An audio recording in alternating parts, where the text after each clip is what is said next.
All right, everyone, let's get this party started. Welcome, class, to Classics 160B1.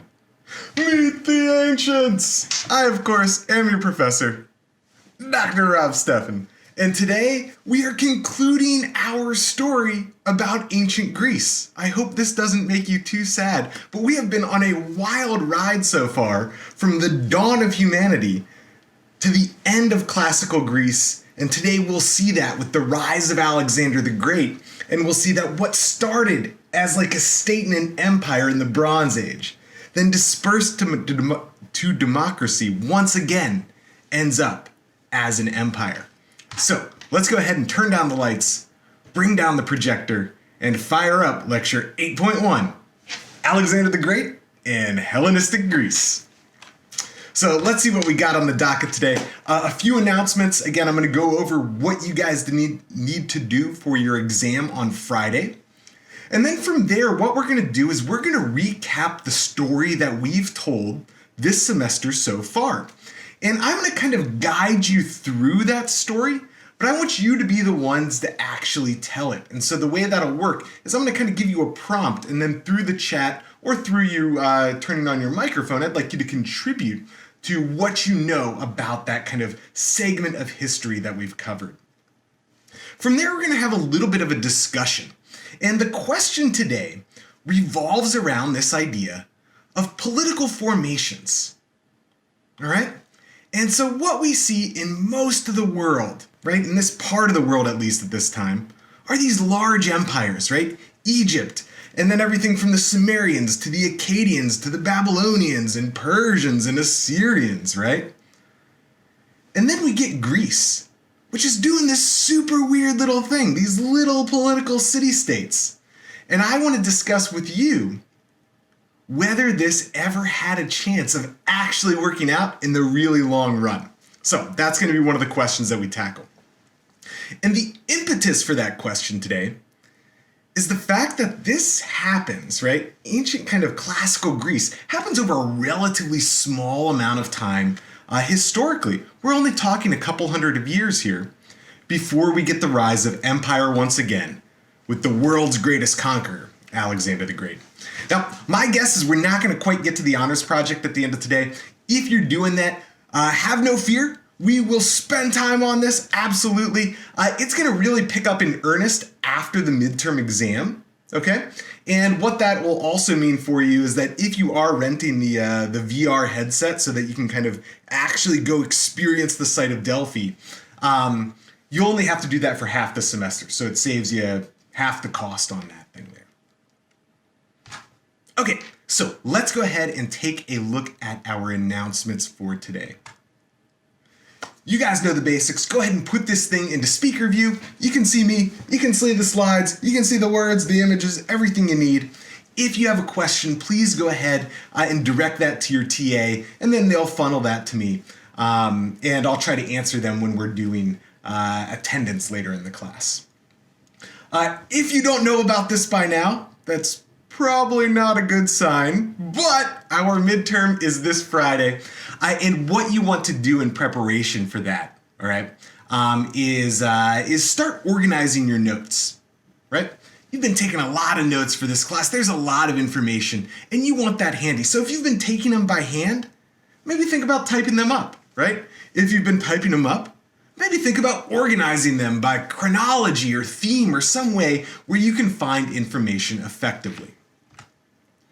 Now, the way the midterm's actually going to work is on Friday, instead of coming to Zoom, right? I know you will be sad, no Zoom on Friday. Instead of coming to Zoom, you're going to go to D2L. You'll log on to D2L. You'll go to the quizzes tab. And then starting at noon, the same time as this class, the midterm will be open. And you just click it. And once you start it, you've got 50 minutes to go. All right? Now, I mentioned this last week, but the way this is going to work is it's going to be open note. And my thinking here is that I want to reward the people who have put in a lot of work in terms of paying attention to lecture, taking notes on the lectures and the readings, and then organizing those notes in the study process. But even though it's open note, it's also going to be timed. All right, so that's kind of the constraint here. It's timed to a normal 50-minute class time window here. And what that means is that if you have to look up every single answer, you might do fine on the multiple choice, but you'll probably really struggle having enough time for the essay question. But if you're well organized, good to know, fly through the multiple choice, have enough time for the essay, you're gonna be in great shape on this thing. And that's really my goal, is I want you, if you've worked hard in this class and you're prepared, I want you to do well on this thing. If you have accommodations, right, time and a half on the exam or 2 times on the exam, make sure that you work with the DRC, get in touch with them, they'll let me know about it, and then probably this afternoon or early tomorrow, I'll go through on D2L and give everybody those accommodations who need those, and that will automatically be built in. So if you get time and a half, when you click go on the exam, you'll have 75 minutes for the exam. And then last but not least, your great and benevolent professor has put up a very useful study guide here, okay? And the study guide does 3 things for you. First and foremost, on the left-hand side over there, what you can see is I've tried to give you a sense for the types of questions that will show up, all right?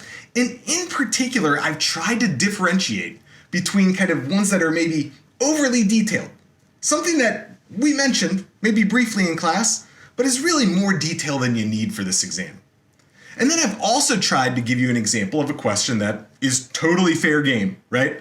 One that absolutely might show up on the exam. Part 2 right here is the list of all the different things that we've covered. And what you're going to notice when you look at this is you're going to be like, this is so long. Why is it so long? And here's the thinking, right? I want you guys to study. I want you to use this as an opportunity to recap everything that we've done. Go through, right? Write what you know about each one of these things. It'll take you a few hours, and if you do that, you're going to be in great shape on the exam. And then finally on this side, we've got 10 different essay questions, and I'm going to choose one of the 10. And once again, my thinking here is that you guys have all the tools you need for this. If you work your butt off and you study for this thing, and you prepare, right? Making outlines for the essays, kind of doing notes on the different terms that come up, you're going to be in great shape here. And that's really what I want. I want to reward those people who have worked really, really hard. If you don't do anything, you might be crunched on time, okay? So I've gotten a lot of questions about kind of the length of the essay, and I don't really have a word count on this thing. I would say that if you're probably at 100 words, you're going to be a little bit short on the essay. And if you're at 1,000 words, you're probably going to have one of the longest essays. And I know that's a broad range, that's an order of magnitude there, but something in the middle, and you'll be in really good shape. The way I want you to think about this, right? The multiple choice is worth half the grade, the essay is worth half the grade.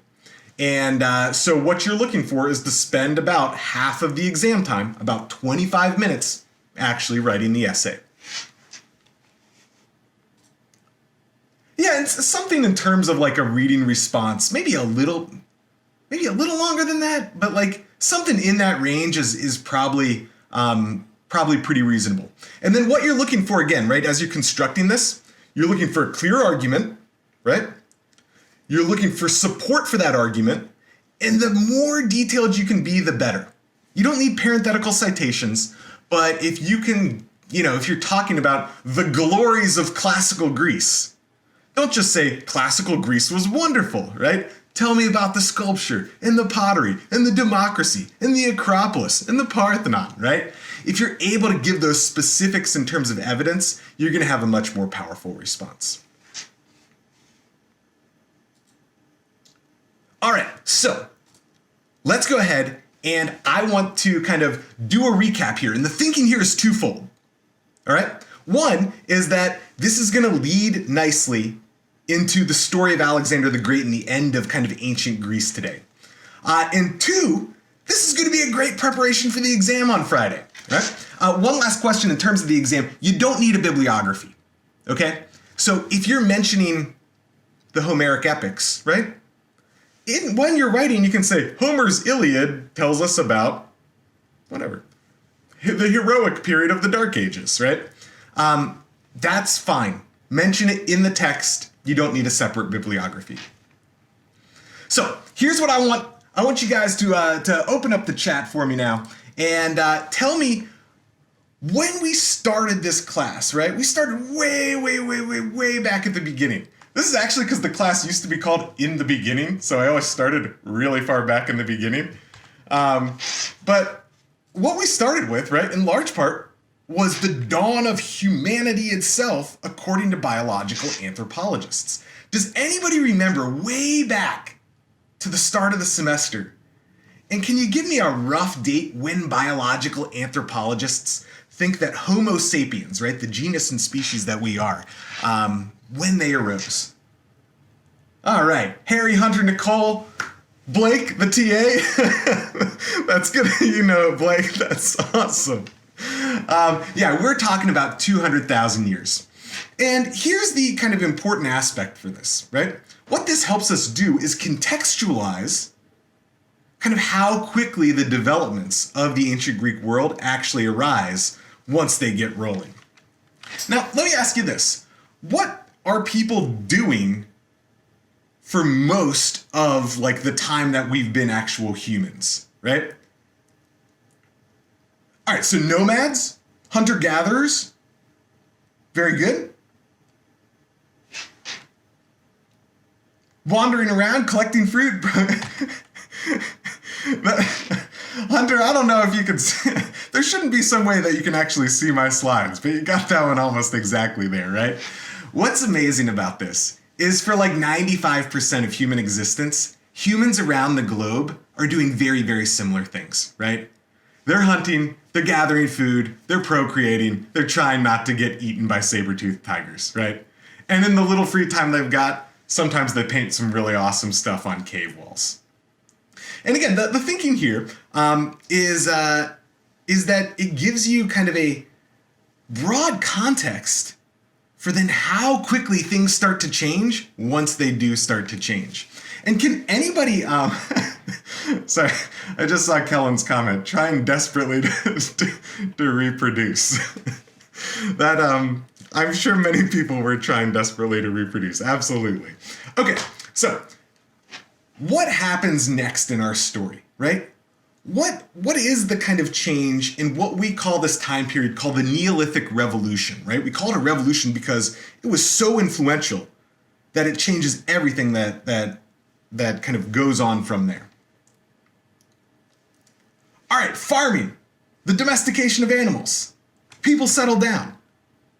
Absolutely, right? You guys are spot on here. So what ends up happening around 10,000 BC, the weather warms up, populations increase, people realize maybe they can't follow the animals around because when they're doing that, they're bumping into other groups of people. And so they start investing a little bit in the land. And can somebody kind of explain, I mean, we call this the Neolithic Revolution, right? This is a really important part of history. Why is that? Why is what starts here with just adding a little bit of water to the crops, why does that start a cycle that continues today?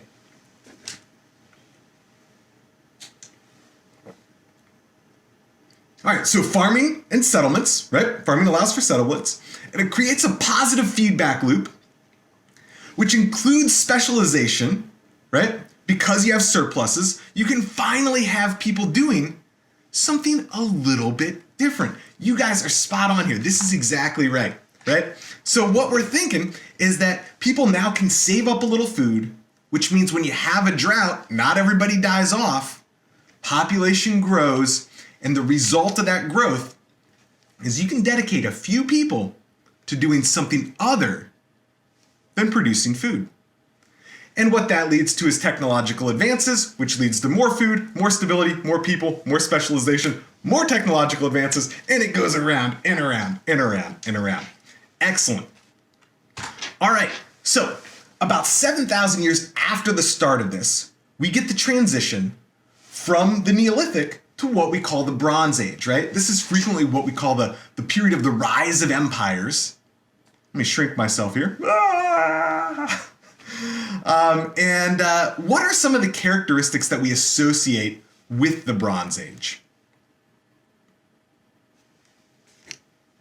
When we look at ancient Egypt, right, or the Near Eastern empires, or the Minoans, or the Mycenaeans, All right, so we got urbanization. We got full-fledged cities, 50, 60, 70,000 people. That's right. The development of sophisticated art, pyramids, monumental architecture, political hierarchy, right? Society is becoming stratified. Very cool art, and absolutely, right? The Mask of Agamemnon, the bust of Nefertiti. Religious hierarchy, kind of a link between religion and politics. Golden masks. You can't forget the golden masks. Absolutely, right? And so this is a big, big difference, right? What farming starts, this is kind of becoming the peak of. And what this means is that people, again, start doing different things. There emerges kind of a hierarchy. And because of the specialization that arises, right, technology continues to increase. Oh, and Noel, yeah, absolutely, right? You can't forget about writing here. And writing's important because now all of a sudden, you don't have to keep everything, right? All of societal knowledge inside your brain. You can write it down so that it can be preserved for future generations without having to do that. Now, can anybody tell me, like, around the kind of crazy thing, right, is that throughout the Mediterranean and the Near East, right around the same time, all of these awesome cultures kind of come crashing to an end. When does that start to happen?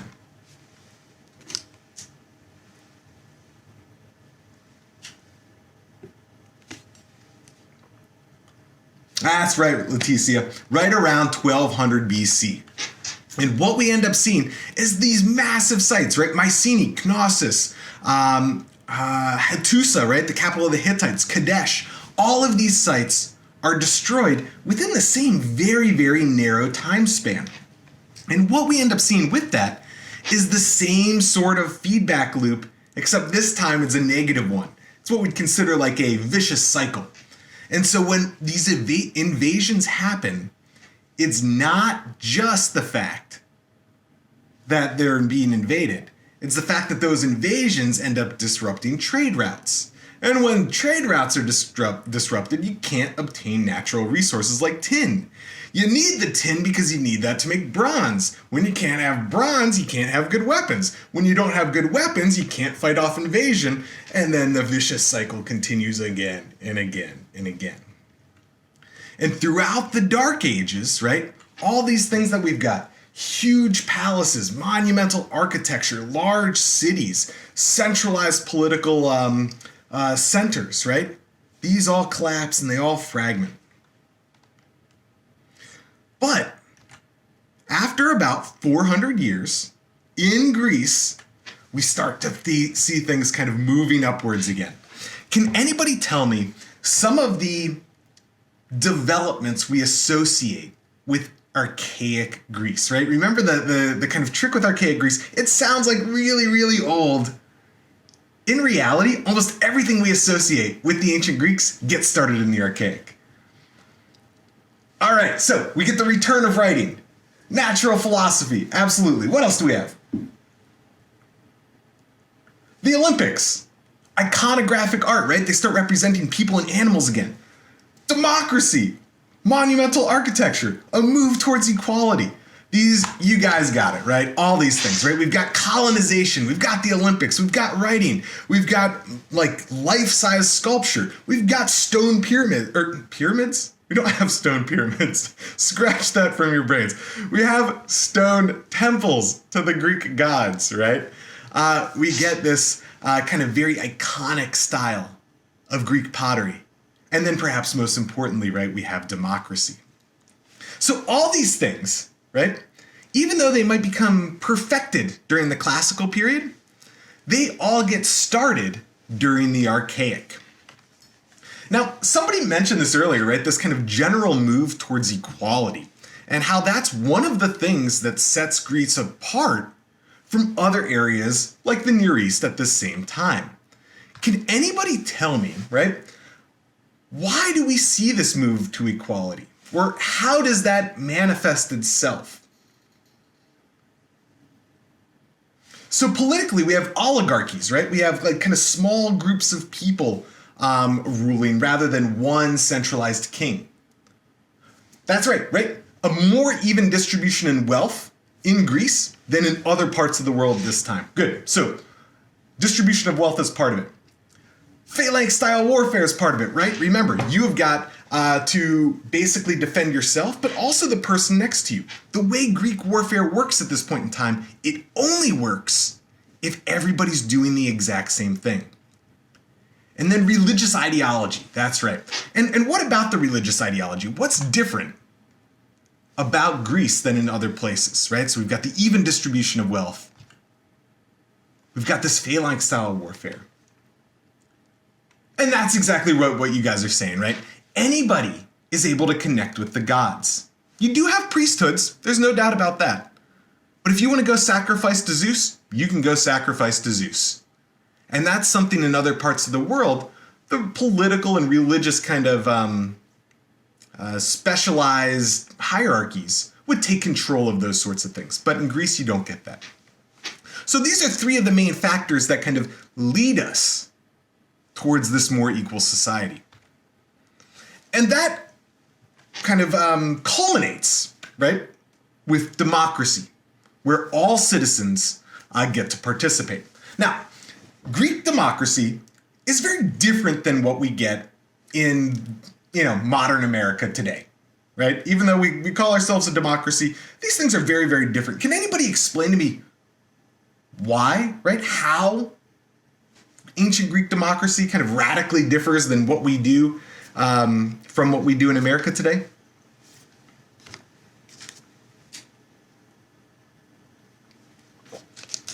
So that's part of it, right?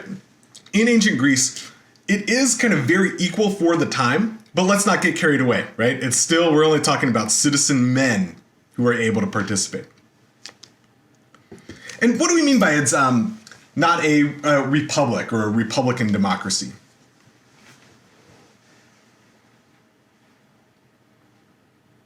That's exactly right. Good job, Lawrence and Eric. So what we do today, very frequently, sometimes we vote on specific laws, right? But in large part, what we do is we vote to elect representatives, and then representatives make those laws, right? In ancient Greece, in a city like Athens, you're voting on everything. You go ahead and you vote whether you want to go to war with Sparta. You vote on whether to raise taxes. You vote on whether to build a new temple, right? And unlike today where we're voting for representatives, they are voting on the very, very specific issues. Excellent. All right, now, what we see is shortly after the creation of democracy, Greece gets itself embroiled in quite the conflict, right? And I love this little map. We've got piddly little Greece over there, and then we've got Persia, right? The greatest empire the world has ever seen. And it starts with a series of rebellions in this region of Ionia here, and then Persia strikes back. And there's a series of different battles that culminates, right, in this kind of larger war between Greece and Persia. Can somebody mention what some of the, if you had a question where you were talking about the Greek and Persian wars, what are some of the battles that you'd want to mention there? Marathon, very good. That's the first big one. Excellent. Salamis, you got it. Thermopylae, right? Those are the big ones, right? We've got Marathon. That is the first time somebody stands up to Persia and actually wins. We've got Thermopylae, where the Spartans make their heroic stand but end up dying. And then we've got Salamis, right? The turning point in the war, where the Greeks are able to get the Persians to fight at sea, where the Greeks actually have the advantage. Now, after the defeat of the Persians, this ushers in the Golden Age in Athens. And we talked about this last time, right? We talked about the Acropolis being built, right? The Parthenon and the Erechtheion and the Propylaea and the Temple of Athena Nike. We talked about the rise of a new form of philosophy that asks not just about the natural world, but about how humans should behave, right?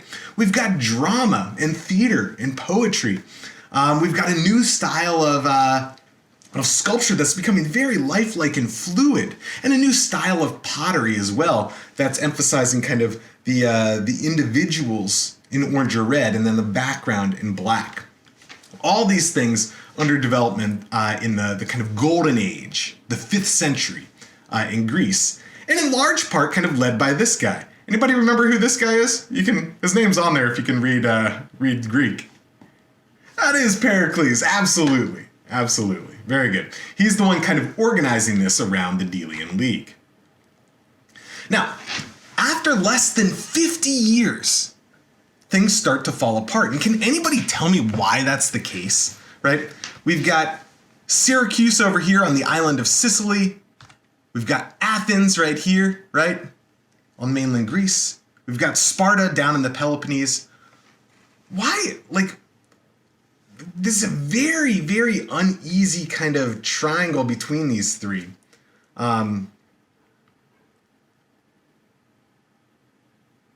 Excellent. So Sparta is going to sign a treaty with Persia. That's going to happen a little bit later in the Peloponnesian War. That's right. So Sicily's getting super wealthy, right? Athens has become dominant at sea. Very good. And then Sparta. Exactly, right? Everybody's scared of Sparta because they've got the best land army in all of Greece. So Sicily's super wealthy. Athens has this dominant navy. Sparta has this dominant army. And they're all kind of scared of each other. And what we talked about last time was the Peloponnesian War, right? So eventually these tensions erupt into full-blown warfare. Now, what we're looking at here are what's known as the Long Walls. And can somebody remind me why these are so important? The whole first 10 years of this war, Sparta comes up from the Peloponnese. They start attacking Athens. Athens doesn't really fight back, right? Why are these long walls so important? That's exactly right. Good. So what you're able to do is you're still able to walk down here to the port, get in your ships, you dominate at sea, and you can still supply your city with food. Now, in 421, they signed a peace treaty. It's supposed to last for 50 years. It does not last for 50 years. And eventually, about 5 years later, they start fighting again. And does anybody remember the guy who starts instigating this on the Athenian front? Yes, Alcibiades or Alcibiades. This very, very kind of, just like bombastic Athenian, who's known for his sexual escapades, his wanting to always go to war. And he comes up with this idea that the way Athens is going to win is going to be to take over the island of Sicily. This is just a terrible, terrible idea. And then the night before this is supposed to happen, Alcibiades and his kind of group of followers goes around the city of Athens and dismembers these Herms, right? These little statues of the god Hermes. And eventually he's put on trial and then runs away and goes to Sparta. But despite the fact that Alcibiades has been kind of kicked out of the city of Athens, the Athenians still like his idea of invading Sicily, and they go do it, and they lose almost their entire army and their entire fleet. It is a complete disaster. And this leads to the final phase of the war. They call it the Ionian War because it's all happening in large part over here in the region of Ionia. And in this phase, Sparta takes a dominant lead, right? Athens gets so scared that they recall Alcibiades, the traitor. They bring him back. And what they end up doing is their fleet's been demolished. It's now, Tobin, what you mentioned earlier, where Sparta ends up teaming up with Persia. And Athens gets so scared of this kind of combined fleet of Sparta and Persia that they go into their temple. They take the chryselephantine statue of Athena Parthenos, right, from the Parthenon, and they melt it down. They melt it down for the gold that's on there. And they use the gold from the statue of the gods to rebuild their fleet, right, to pay for rebuilding the fleet. Oh, and I'll talk about the Hellespont in just a second here. And so what ends up happening in the aftermath is that somehow, a couple years later, Athens is able to win a monumental victory against the Spartans at this site of Arginusae. Go back and show you where this is over here. So Arginusae is up here, over in Ionia. This is the Hellespont. The reason this is so important is because this is the entryway into the Black Sea. Now you can't see the Black Sea is off the map over here. It's like would be up here. But Athens is getting a ton of its grain from right in here. And so the Spartans are trying to block this little area to prevent Athens from being able to get grain from up there. So they melt down the statue. They rebuild the fleet. They beat Sparta so bad here, so bad that Sparta begs for mercy. They're like, let's end the war. And Athens just can't let a good thing lie there. They're like, no, we are going to crush you into smithereens. And 2 short years later, almost in the same spot, right? So here's Arginusae, and here's the site of Aegospotami. Again, they're trying to get their grain from up here. The Spartans get there first. Athens shows up late, and they're at a disadvantaged spot. And they can't feed their troops, right? So eventually they have to go onto shore. They're foraging after a week of being there because everybody's hungry. And that's when the Spartans descend and just slaughter the Athenians. And in the aftermath, Sparta can basically do whatever it wants to Athens. Cuts out the democracy. It says, you're not a democracy anymore. We're installing 30 tyrants. They're all going to be favorable to Sparta. They say, hey, we really didn't like it when you had an awesome fleet. No more fleet for you. You can have 10 ships. That's it. Oh, you know what else we didn't like? When we tried to attack you and you hid behind your long walls. No more long walls for you. You have to destroy those, right? Also, we're now in an alliance, whether you like it or not. So, Sparta is able to kind of force these terms upon Athens. Now, here's what I want to ask you guys, right? I'm going to go ahead and throw up a poll question here. But one of the things that we end up getting is we had 50 years of the golden age in Greece. That is an incredibly short amount of time. The kind of developments during that time are amazing, but it's very, very short. And I want to ask you guys, is this just the nature of city-state political organization, right? Do empires just last a lot longer than these little city-states? Are you doomed to infighting? So let me throw up a poll question here.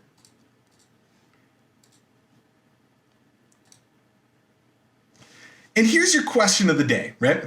So which form of political organization do you kind of think is going to be most successful, right? Is it city-states? Do they kind of foster productive competition between city-states? Is it empires because you can extract wealth from the regions that you invade?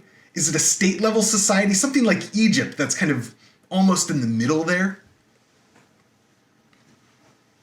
Let me give you about 30 more seconds here.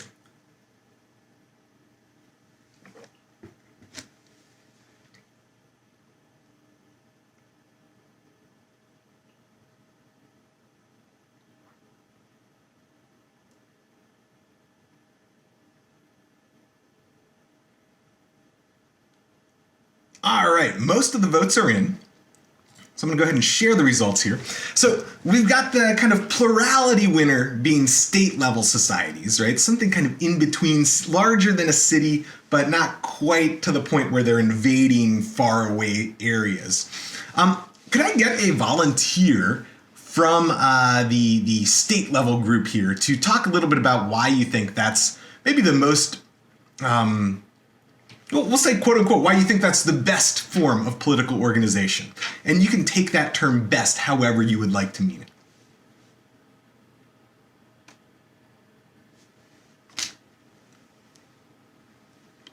You can either feel free to raise your little hand in the participant thing or put your answer or just volunteer in the chat as well. All right, Juliana, the stage is yours.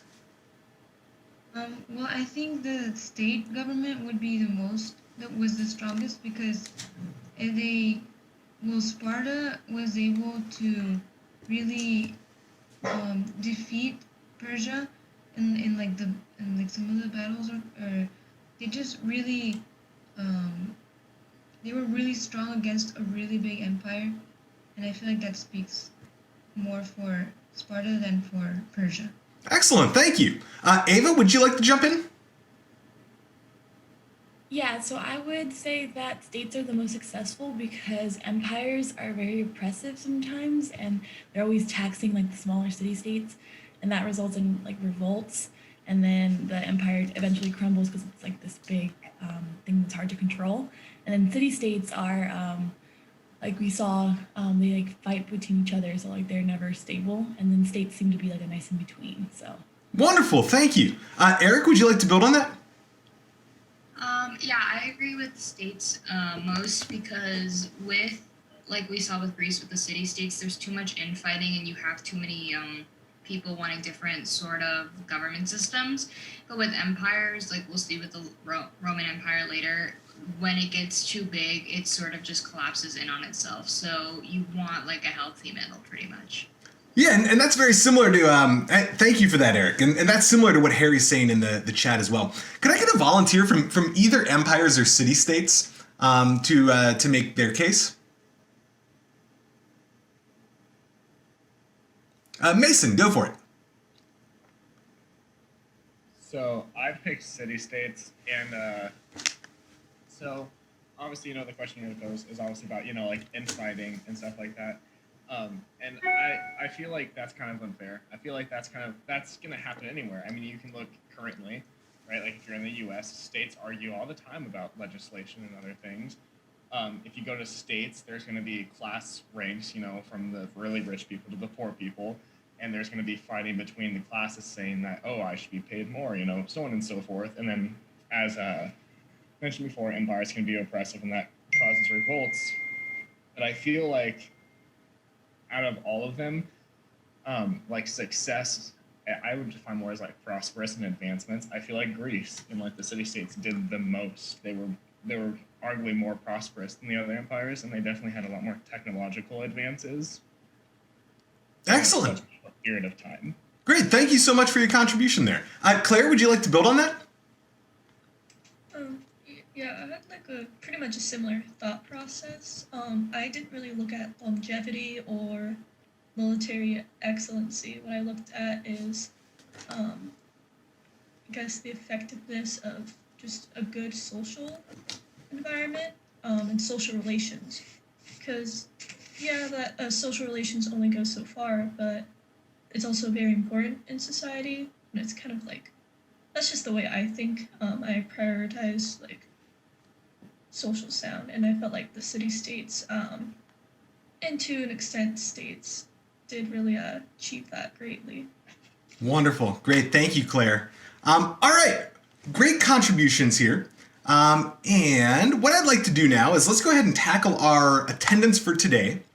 So go ahead and go over to D2L and make sure you choose Poiple as the answer today.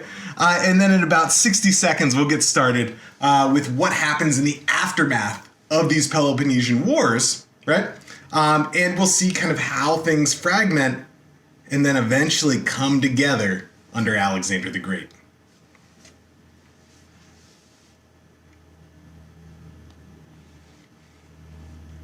Professor? Yep. In D2L, I'm only seeing an attendance quiz for March. Wait, oops, maybe that was so dumb. Maybe I scrolled past it. Sorry about that. Oh, no problem. You're all good.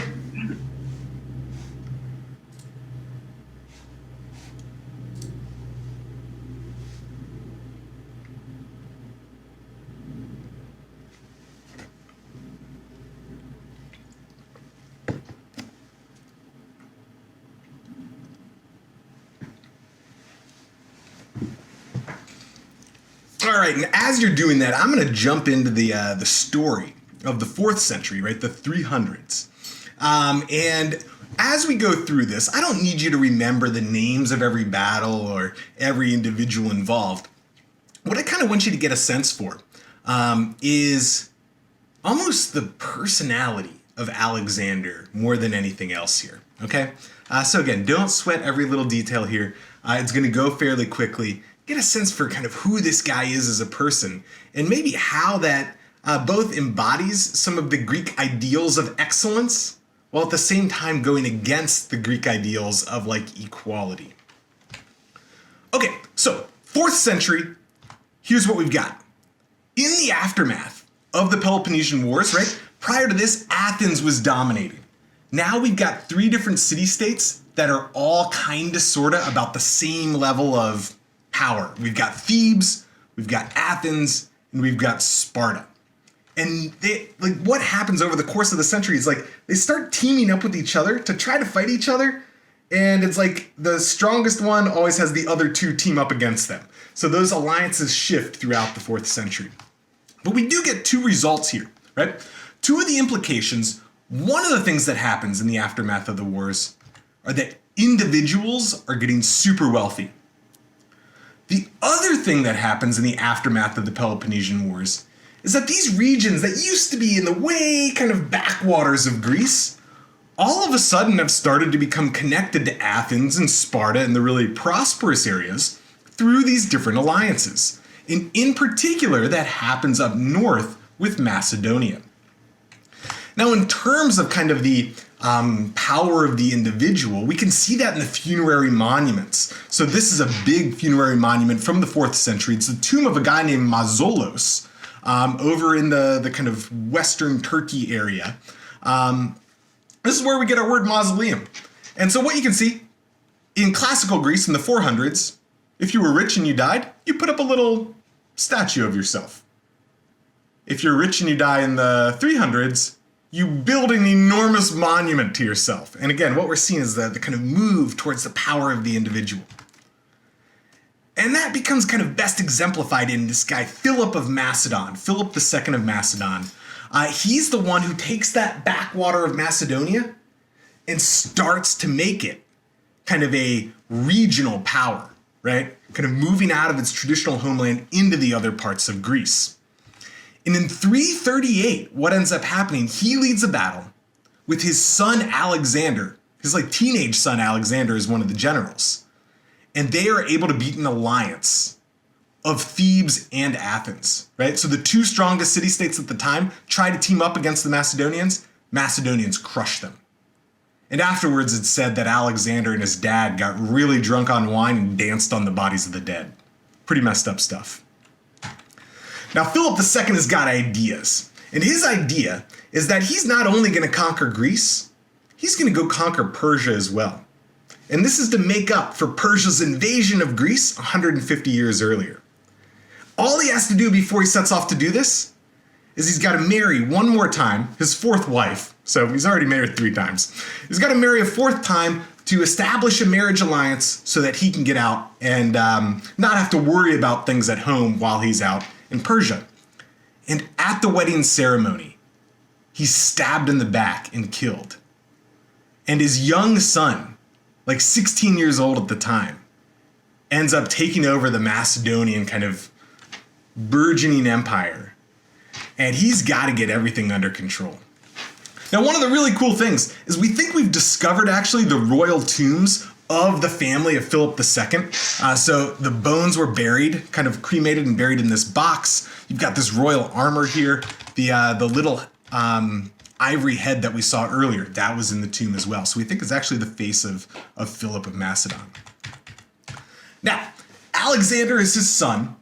He's younger than you guys when he starts out on this journey. And he's going to take over the mantle from his dad, and he's going to make that invasion of Persia happen. So he's going up against this guy, Darius III, right? So remember Darius I from way long ago. This is his great-great-great-great-great-grandson. And Persia is still booming, right? You guys know this map. It still looks pretty similar 150 years after the original Persian Wars. Greece is still pretty small. Persia is still enormous. So Alexander puts down the rebellions in Greece, and once he's got everywhere subdued, he starts to make his way east. And he starts to get, right, his first kind of battle is at the river Granicus. And at the river Granicus, right, they tell the story of Alexander. When the ships pull up, right, he's the first one off. He's the first one to launch his spear onto the soil of Asia, right, of modern day Turkey. And then he's the first warrior to kind of get onto dry land there. And in the battle against the Persians there, he's able to kind of go out, make himself known, draw the Persian forces to himself, so that his cavalry can then sneak behind them and win the victory. Still a minor battle, not one of the kind of biggest ones in terms of the number of people. Now, very close to Granicus is the site of Troy. And after he goes there, he goes to Troy and he visits the tomb of Achilles, right? And Alexander's known for always carrying a copy of the Iliad. He's starting to envision himself like this Homeric hero of centuries ago. He then goes to the site of Gordian, and if you ever heard of the Gordian knot, it was this knot that was so complex that it was said whoever could undo it would become the Lord of Asia. And Alexander gets there and he tries to undo it. He can't undo it. So then he takes his sword and just chops it in half. And so kind of the prophecy comes true, although maybe not in quite the way that you think. So he's now won at Granicus, and he keeps making his way eastward, and it's the Battle of Issus where he really first fights Darius III himself. And what ends up happening here, Alexander's way outnumbered to begin with, and he's able to take himself and a little band of cavalry, make this long kind of launch around the Persian forces, and then charge straight at, right, like kind of bypass the main battle and just charge straight at Darius himself. And Darius gets so scared that he runs away from the battle and leaves everything behind. And in the aftermath, Alexander finds the royal tent. He starts putting on the royal robes of the Persian king. His wife is still there. Darius' wife is there, so he takes his wife and children. And Darius sues for peace, and this is Alexander's response. By God's help, I am master of your country. Come to me, therefore, as you would come to the Lord of the continent of Asia.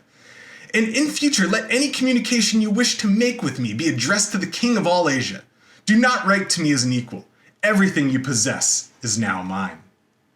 So Alexander, as like not having any of this let's share things, he then starts to make his way south. He builds a half-mile long bridge to attack the city-state of Tyre, one of the big Phoenician city-states, and then goes to Egypt, takes Egypt without ever having to fight a battle, goes to one of the oracles way out in the desert, and comes out of that saying the oracle has told him that he's the son of a god.